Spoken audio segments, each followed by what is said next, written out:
Hey, good morning, everybody. It is Tuesday here on the Q 96.5 FM. As we always do, we open the morning up with a schools program.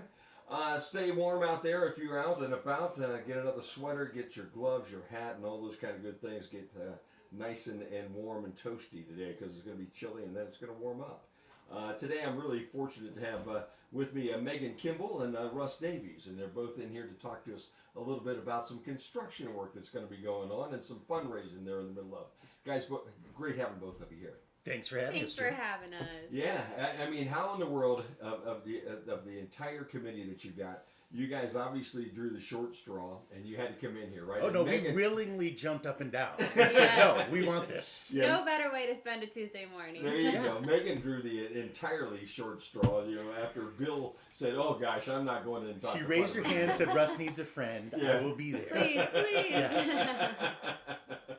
And we're talking about the Arts and Ed building here in Bryan, which has been part of this community, and probably everybody listening to me, or most of you listening to me right now, family for generations. Russ, this is an incredible building. Let's talk a little history, guys, if we can. First of all, can we? Mm-hmm. Absolutely. Yeah, go back in time. When was the Arts and Ed building officially built? 1903 Wow. is when that opened. Okay. We have gotten our use out of that facility. Yeah. So 1903 it opened. It has served as a school. It was a high school prior, and then in 1989 is the last time the community really put any money into it. And that committee did a great job renovating the seats, bringing it up to at that point in time where it needed to be and what this community could support. But we're really excited to take. This community has resoundingly said we want to keep the facility downtown. Yeah. It builds on the momentum of let's just say Father John's, Jackie Blues, all the restaurants, Azracs, everything that's going on downtown.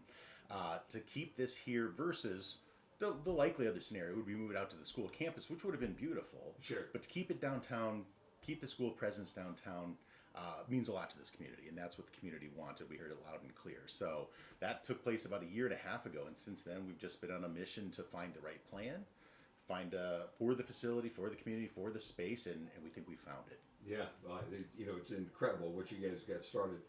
Megan, what draws you into this whole thing, man? Are you a lifelong resident who has a number of stories to tell? Oh, exactly. I'm born and raised in Bryan, and I grew up in that building I was dancing on that stage when I was 2 through high school, musicals, Fountain City Festival, you name it. And so that building's like a second home to me. And as we've talked to people in the community, a lot of people share that story where they have so many memories in that space, and it just spans generations, like you said. So you have grandparents who grew up there, you have kids there now performing, so it's just so many memories in that building. It really is, and Russ, I'll tell you, I'm very happy that you guys made the decision that you did to save what you have there. I know we're on radio, and I'm sure there are pictures out there, and we can share them on our Facebook pages and everything else as well, as to what you're going to do. But give the folks an idea, because I'm one of the folks who, my grandkids, I've got associated really with the building with my grandkids who were in the orchestra and in plays, and you go up there, and I'm like everybody else. Gosh, the seat's bad. Oh yeah, it's an instant trip to the chiropractor. It's not comfortable, The music's good, the play is great, okay? In fact, my grandson asked me about the last play that they had, and he said, what did you think about that? And I said, well, first of all, Owen, it was really long, and I'm an old guy, okay? And those seats are not comfortable, okay? No. I mean, the play was great. Yep. I love the actors, and I think you guys have a great chemistry, the things I've seen you do over the course of the 4 years that you've been at Bryan High School, and I love that part. But man, I'll tell you, about an hour and 45 minutes is about all the old guy can take sitting in that chair, and we're going to fix that problem, aren't we? We are going to fix that. So let's talk a little bit about what's going to change and how things are going to change. We started with what does this community need? What does the facility need? First and foremost, accessibility, right? We'll get to the comfort, creature comfort kind of stuff later, but right now, if we have somebody with mobility issues on the stage, it needs to be on the stage. We have to take them outside, around the outside of the building, back through the front door to get them on or off stage. So numero uno, we got to fix that, right? Then secondly, you start looking at, all right, how we're going to demolish from the gymnasium, the current gymnasium backwards. What can we do with that space to improve? There is no backstage infrastructure. If you've ever done anything at the facility, you have the gym that was right behind, and that's your infrastructure. Make hay with what you've got, right? So looking at the needs, to bring in next level talent, to serve our own talent, incredible talent on a local level. So, building out set construction space with an appropriate door that leads into the theater, dressing rooms, green rooms, modern technology that the behind the stage can tell what's going on the stage. So if you're an actor, you can tell, oh, my line's coming up, I need to be in the wings. And then also, community needs. If you drive by right now, if the orchestra's getting ready, Jim, you and I have been out there several very cold mornings like today, or evenings. We were waiting to get in. The orchestra's waiting. They unlock the door 6 minutes before the performance. We're standing out in the cold, etc. Right? So building a really grand lobby, something that's appropriate to the space that mixes very, very well with the current performance space. To have people, to have restrooms. That will be a nice improvement. Currently, there are 2 restrooms in the theater, so we'll have a full bank of restrooms, elevator access to get people up to the mezzanine level, which will have an art gallery and some gathering space there. So, and then to your point, the creature comforts, improved seats, no more wooden sitting straight up for 3.5 hours. My lower back starting to tweeze. Right. Yes, exactly. So, modern video and audio equipment, so we can really, because stories. Lighting tells stories, sounds tell stories, well as what's going on with the performers. So really excited about that, meeting those needs. So will the stage itself remain pretty much the same? Yes, the stage will upgrades, get bigger. 99% of the stage will look very familiar to everybody. So the only addition or change to the stage is that ADA compliant side of things. On stage left, we will have a wraparound area that has a very nice incline to help with the mobility side of things. We'll also give some additional performance space off to the side. Sometimes you think of production with a narrator. The dance studio has an introduction before each piece, etc. So a little bit of growth on the stage side. Yeah, well, I'll tell you what, it's a wonderful building, right? Yes. We've all enjoyed going there. Yep. And it sounds like once this all gets going and gets completed, it's going to be a beautiful facility for a long, long time here in Bryan. That's what it looks like to me, huh? Yeah, I think if you're from out of town or even when you're in town, when you drive down Main Street there, High Street, and you see the investment in our hospital, you see the investment from our city and the police, fire department, you see the investment going on downtown in the retail establishments, and you see this, it's a community that's reinvesting in itself. Yeah, they really are. Well, it is good to have you guys here. We're talking about the Arts and Ed building, and we kind of got into some of the things that are going to happen as far as construction, destruction, the whole thing. What have we missed right now? What else is going to go inside there, and where can maybe people get a better feel for what you're going to do? Yes, so you can go to our website, bryanarts.org, and see the renderings of what this space will look like on the outside and inside. So outside, it's really going to be beautiful. They've put a lot of thought into helping it tie into what downtown already looks like, keeping the beautiful historic parts of the building there. And on the inside, backstage, so much thought has gone into being able to bring in next level talent and what those performers need backstage, as well as all the different uses of the space. So you've got the green rooms and the dressing rooms and places to build your set. And like Russ spoke to earlier, the audience experience on the front side with the lobby and the comfier chairs. And so on our website, you can see all of those plans and what this beautiful space will look like. Yeah, gosh, I'll tell you, it's good. What is the square footage right now, Russ, on that building? Oh, do you have a feel for that? Great question. And how much bigger does it become once you guys are finished? I guess with the maybe without knowing the footage, is it up 20%, 40%? Oh, it's up quite a bit. Yeah, it's up like 16,000 square feet roughly from where it's at today. Okay. And from a parking standpoint, we gained like 60 plus additional new parking spaces. So parking has never really been an issue down there. We have the bus barn parking, etc. But we'll have a really nice, handicap, etc. drop off there on the east side of the building, and then back where the playground is at currently, that will be very nice parking spaces, some greenery, etc. To support both the facility downtown, etc. So that'll be gains in both areas. Yeah, that will be nice. Yeah. Because there are times when the parking can be the people at CVS will be particularly pleased with that. Yes. No one has ever parked at CVS with their kids playing a band concert, have they? Not at all. Although to the credit of that parking establishment and group, generally they go in and they get a bunch of candy and goodies. Oh, correct. And they stuff it in their pockets. So I think CVS has benefited a little bit. They have, certainly. From the snack division. Department, yes. I do believe that's how that works. But that's okay. Will there be be any concessions or anything like that inside the building? Concessions, yet to be determined. So that is a 50-50 conversation within the community. So during the entire design process, really proud that we've taken the time to involve, Mr. Lupo, Mr. Luthi, Denver Henderson, Emily Eschoven. I mean, those who use that facility have been highly involved in the planning process. What do we need as performers? We've got an outside counsel from people way outside of Bryan that may have a connection back here to give us just some direction on some stagecraft, some stage ideas. What can we do to make things better, make life better for the performers there, and the stage like Eric Herman. Sure. So yeah, getting outside opinions, outside thoughts has been a huge part of this process, and once again, part of community ownership with it. Yeah, you started how long ago? When did this committee This get going process again? started about a year and a half ago. Okay. There was a small committee that met, like, hey, should we keep it downtown? Should we build it out towards the school campus? We're really proud when you get to the right plan that out of that committee said, hey, we should keep it downtown definitely. And to do what we're doing comes at about half the price tag of building a new one. Mm-hmm. You look at the Nice Water Center down in Van. We're exceptional facility. Sure.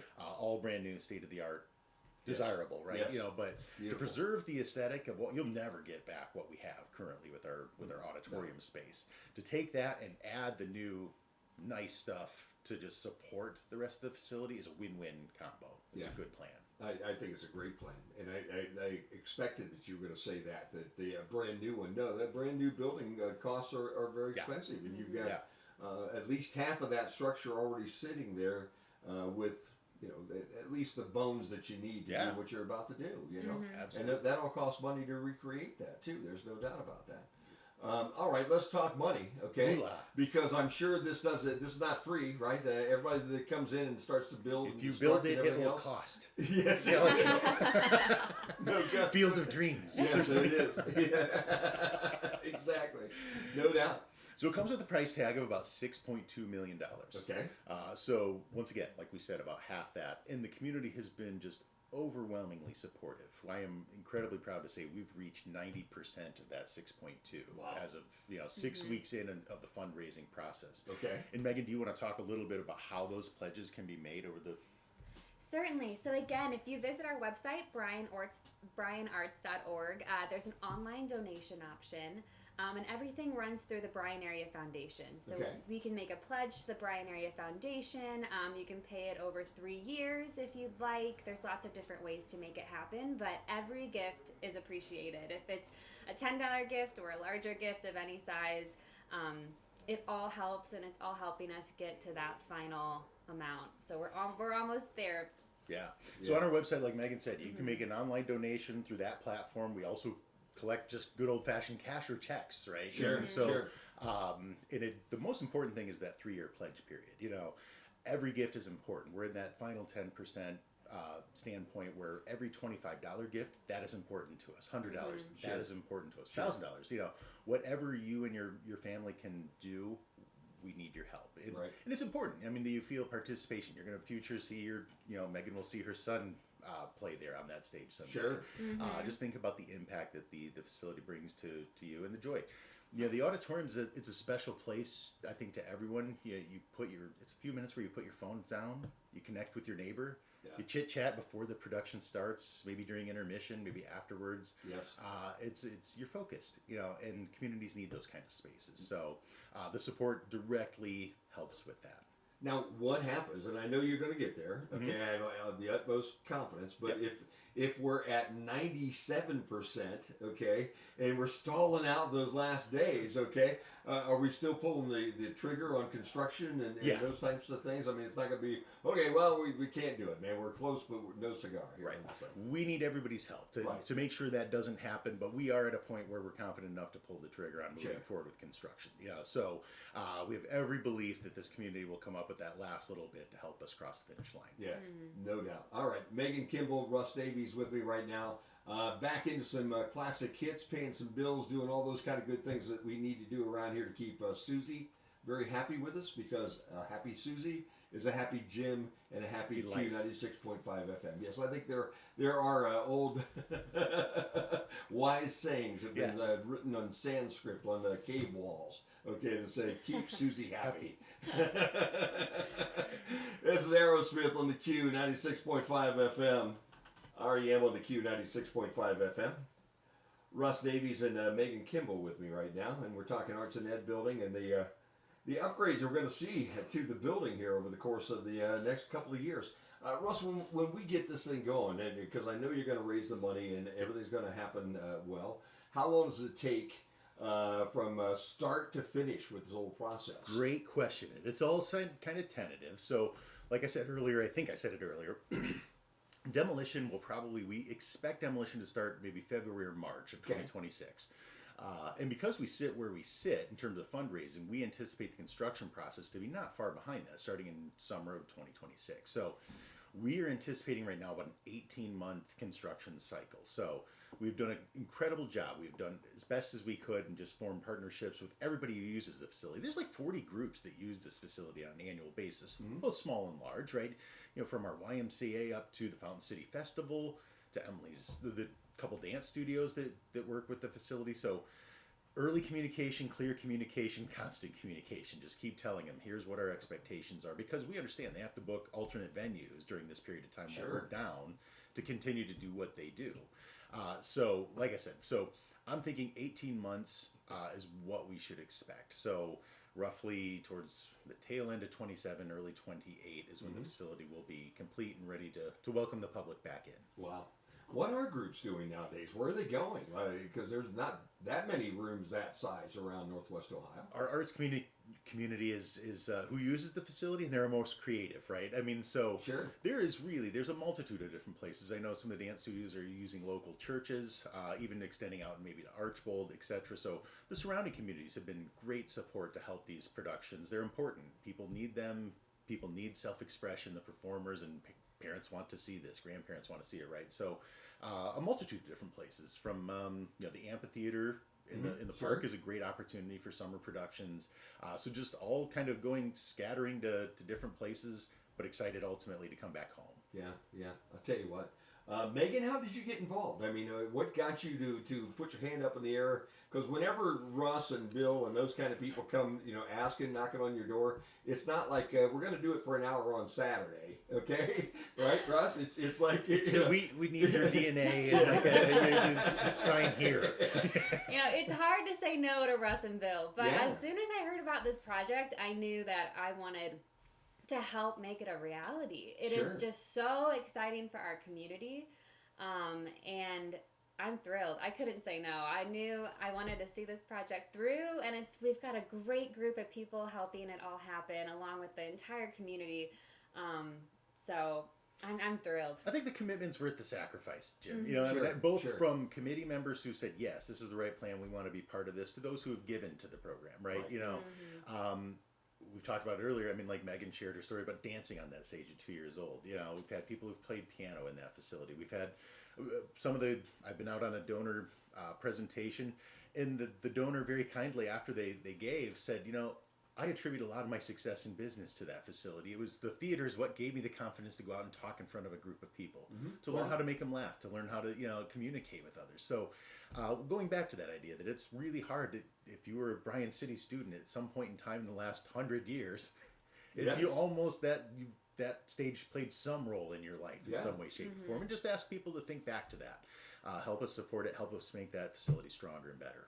Now, you have obviously, to this point, had some very nice donors. Yes. Some folks have written big checks. Yes. Okay.